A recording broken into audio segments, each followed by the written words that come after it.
Machinery of Oppression is by far the worst major update so far in Helldivers 2.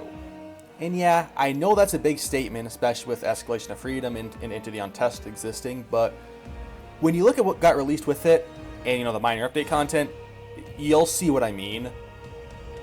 But let's start with the actual content we got with the update. We got the Cyborg sub-faction, which is comprised of 3 units, the Agitator, the Radical, and the Vox Engine. We'll talk about those later. We also got the Bastion Tank Destroyer, the Mega Factories and the missions exclusive to those, and the Assault on Cyberstan. That's it. Let's compare this with what we got for the other major updates. For Escalation of Freedom, we got 6 new enemies: the Impaler, the Alpha Commander, the Alpha Warrior, the Spore Charger, the Barrage Tank, and the Rocket Strider. We also got Super Helldive, the Larva side objective, the Bioprocessor side objective, and the Swamp Planet. For Omens of Tyranny, we got an entire new faction, the Illuminate, colony missions, and the first ever vehicle, the FRV. Mechs don't count. For Heart of Democracy, we got 4 new units: the Flesh Mob, the Leviathan, the Crescent Overseer, and the Stingray. We also got Mega Cities, weapon customization, the Seath, and the Battle for Super Earth. And for Into the Unjust, we got the Rupture Strain, which is comprised of 3 units: the Rupture Charger, Rupture Warrior, and Rupture Spewer. We also got the Hive Lords, the Dragon Roaches, and the Hive Worlds, as well as Operation Righteous Reclamation. Okay, well that's about the same amount of content as every other major update, so what's the problem? Well, the problem comes when you actually look at how good the content is. The Bastion, even with all the changes to durable damage and armor pen and all that stuff, still feels pretty weak. And yeah, I know it's a tank destroyer, not a tank, but it feels like it dies just way too quickly for just how big of a target it is and how slow it moves. Meanwhile, the FRV feels like it has somehow 3 times as much health, despite that being the opposite. The FRV only has 2,400 HP, while the Bastion has 8,000, and it's like 10 times faster too. And the cannon, while strong, ends up hurting it actually, since it's only able to be pointed in one direction and it requires a separate user to operate it. So this means the gunner has to coordinate with the driver, which is nearly impossible to do since nobody uses mics, and well, even if they do use mics, there's a higher chance of Arrowhead actually fixing more things than they break in a patch than randoms actually being coordinated. Seriously, this game puts me with some of the stupidest fucking people I've ever seen in my entire life. And even if you are playing with a friend, most of the time it's way more efficient and fun to just split up. So the vehicle, it's kind of useless. The Mega Factories are extremely underwhelming. Like, when I hear that name, I think of Mega Cities, but they're, well, factories. And looking at the art for Machinery of Oppression, you would think that too. Like, look at this. Buildings as tall as skyscrapers everywhere, belching out smoke, covered in automaton banners. Mega cities that are factories. But in-game, they're just a bunch of medium-sized structures that cluster together with a ton of open space. They're only like half the map sometimes, and with how open they are, you're going to constantly run into troopers, and they're going to keep spawning bot drops over and over and over again before you can kill all of them. And with how the enemy spawns work on them, you can't even take cover from the bot drops because you're constantly surrounded by enemies. They also have AA guns everywhere, so you can't even use eagles to clear all the enemies half the time too. And for some reason, somehow, the stratagem balance on these things is just absurd. Meaning half the strats you throw take either 50 years to get called in or just don't get called in at all. The Cyborgs are the worst sub-faction in the game for several reasons, but mainly because sub-factions are based around gimmicks and they don't have a gimmick. The Spore Burst Strain explodes into a Spore Cloud on death, and they get a speed boost when they go through one of the clouds. The Rupture Strain burrows into the ground, The Incineration Core sets you on fire. The Appropriators are mostly ranged. You see what I mean? They all have a little gimmick that they're all centered around. And that changes how you approach the faction when you're fighting them. Meanwhile, the Cyborgs don't have one. There isn't one thing that they all have in common. The Radical has a shotgun and they can throw a smoke grenade. The Agitator is equipped with a blade of armor like Overseers. They have a chargeable laser cannon arm gun thing, and they're able to increase the speed of nearby automaton units, although the buff, at least in my opinion, is barely noticeable. And the Vox engines. Oh my god, the Vox engines. This has to be the worst designed enemy in the entire game. They've got 2 massive automatic laser cannons that can just instantly melt you, 2 miniguns attached to their undercarriage that basically insta-kill you if you get too close, and you can't even take cover when fighting it, because it's equipped with what are basically 2 slightly weaker Barrage tank missile pods. And to kill it, you either have to deal 9,000 damage and it's armored almost entirely in tier 5 tank armor, or you attack its weak spot, which requires you to destroy 3 vents on either its crotch or its torso, which then exposes a vent, and you need to throw a grenade inside said vent to destroy it. But 99% of the time, you're also getting swarmed by bots when fighting it, so you gotta deal 9,000 damage just straight up. And those vents are its only weak spot, by the way, so there's no part, not even its head, that will instantly kill it when destroyed. So you basically just have to spam stratagems at them, so, you know, as you can see, worst designed enemy in the game. And also, you can see pretty clearly that there is basically nothing that unifies them at all. And I could honestly say a lot more about why I hate this sub-faction, but I don't want this to take up like half the video, so I'll probably just make it into a separate one. And then, there's the Assault on Cyberstan. Surely, Arrowhead didn't mess this up, right? Wrong. This was, by far, the worst event in the game. This is mainly because Arrowhead decided to give us an HP bar like the one the Illumina had during the Battle for Super-Earth, you know, themes and all that shit. But, in their infinite, unknowable wisdom, they decided that it should be affected by the entire Galactic War. Every single front. Not just the planets we were supposed to attack for the Major Order.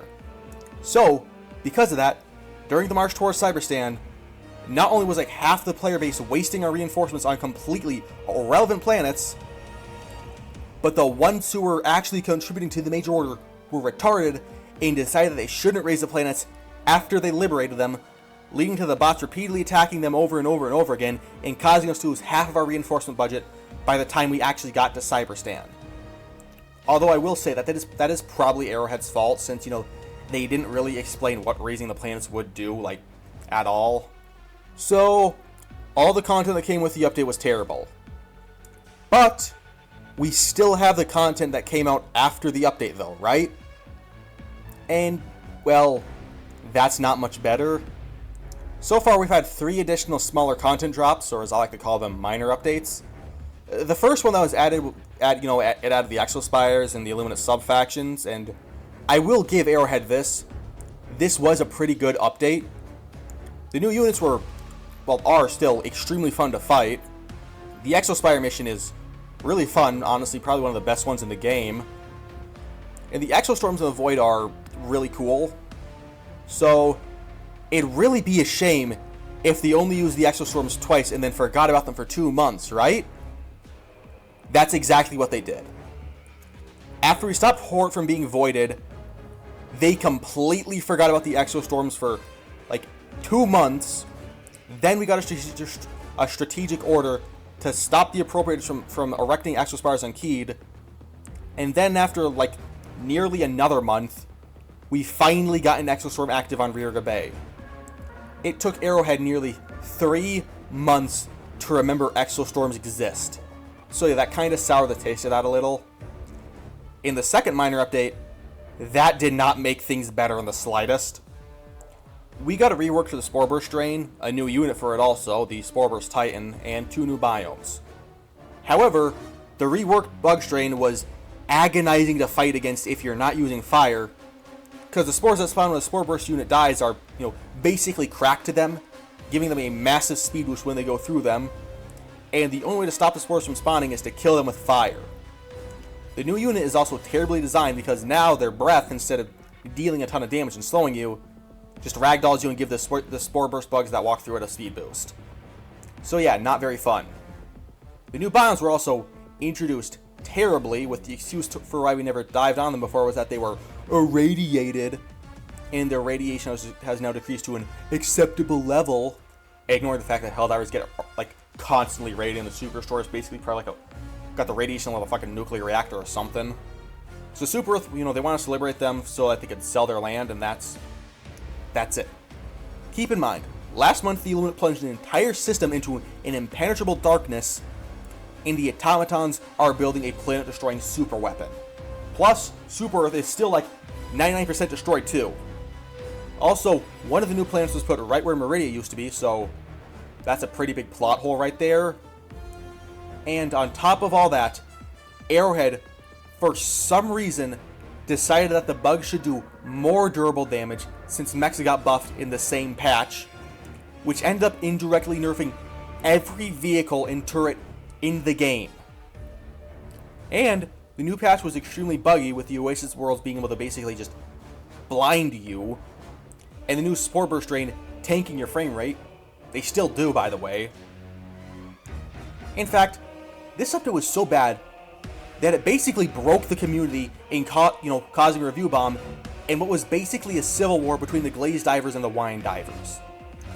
So yeah, not that good. And the last minor update is the one that gave us the new biome and campaigns. This is also a pretty good one.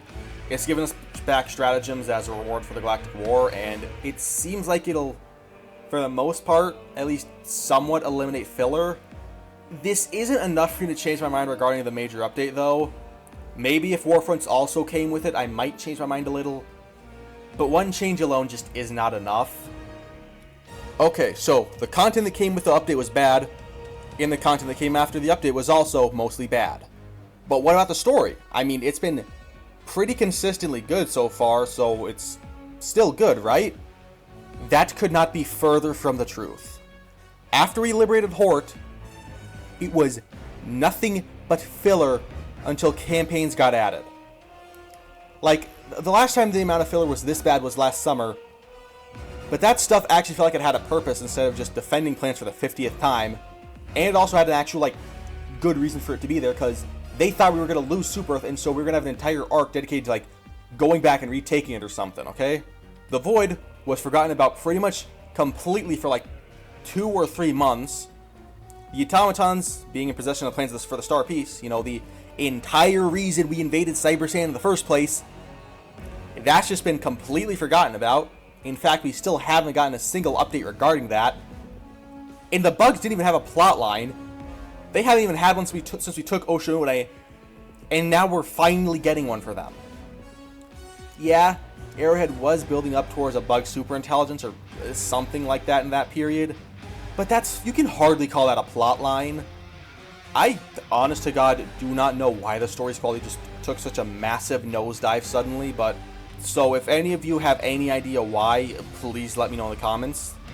And the last thing I want to talk about is the build up to it.